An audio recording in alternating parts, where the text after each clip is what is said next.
Dr. Lal Nuna Sailo hi chimlam lal ro pui van pui la sailo le ro pui le ni te tu chuan thumna ni in kumsang khat zakwa somni pani mei ni som pakhata alo pianga apa hi khuang hlum lal ro khama sailo ni in anu hi chim to ni sailo ani hi u nau pasari zinga upaber ni in apa ro khama sailo khuang hlum lal in kumsang khat zakwa somli le pali November thla boral santa kawangin Sorkar mitir tele lal upaten khuang hlum lalatan annem nget ta ani kumsang khazakwa somnga le panni July ni somni pahnia Emily chongparinen Reverend B.E. Jones sakuta in fa panga meichia pathum le mi pa pahni neya anin nei na pualin van khama hian dulai tuak tharte ti la phua sakpa ka rokungan siam tu pathian in leidanin ti la aphua sak nge azirna lam ano panlai tangin le khathiam thei tak ania Paul thum hi khuang hluma liandala sikula kalin serkon bot exama pakhatna ania Paul liatanga Paul rukhi serkon akala Paul rukbot exama pakhatna ani Paul Sariatanga Paul Somi Government Higher Secondary School kalin hetatang hian Paul Som chu First Division apasa Merit Scholarship adong ani kumsang khatsakwa somli le panga lai holvela Berry White Medical School Dibrugarh azoma kumsang khatsakwa somli le pakwa LMP Zava subject pakhata pheichuan ati that em awangin an professor in mark sang ber apenge nge ani akumle kumsang khachakwa somnga house sergeant azova kumsang khachakwa somnga le pakhata assistant sergeant azoma tlabunga post ngal ania doctor na tho chung hian heng ko sang tlabung wahai sialsuk not van lai phai aizole kolasi pate hello omtoa kumsang khachakwa somsari le pahnia Aizol Civil Hospital transfer ni in ni somthum November sang khachakwa somriat le pariata pension in chuakta ani apatea major saibuanga chuan Dr. Lal Nuna Sailo hi apapuya apa sailawa kan u nau zinga upaber hi le khathiam thei tak ani a exam na pianga achungnung ber ani thin chu churon chhun don ni in kan ria ani kha Paul Som exam ma boral ania lal Nuna hian chhun don ni in kan ria har satak chungin lekha azirzel theina turin ma kan la a beiseina kan nei ani tin asoya tin lalfa tena sarkar atanga lekha zirna turaham that an nei lalfa scholarship le merit scholarship lekha thiam thei awanga sarkar atanga ham thatna don theina anei ve a amai ro chu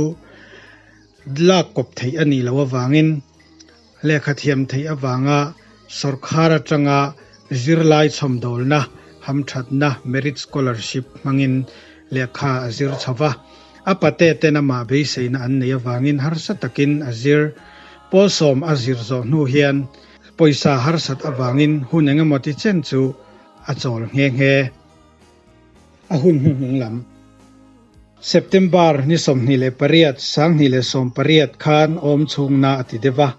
October ni khata khan Aizol Hospital a roi ania investigation chi sang anti nuwa lunglam fel lawani ti an muchuaka ti chuan ICU ada ania Dr. Teron angin lunglam specialist te omna lam Aizol Civil Hospital a October ni riata son ania mason thei tak chuang lovin October ni kwa zandar soma Chatun ram min laupan santa ani mizo lal le Dr. Ladam zinga upaber kancanta ani kumsang ni le somni October ni ko lo thlen hian kanpu kanpa Dr. Lal Nuna Sailo kan ngai azolin apualin hun toite limthla tele pathian fakna hla van ngai na lam hla te clear thei turin kan ron buat saya chung khat leina thenrol tra min mangai pui tu zong te he hun min man puya min thler pui turin kan som chu ani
Kadam lai thi pui aral hunin kalal sandam tu mel chakamu anga ta kalom na atwai lobang amela van pang parvureng anga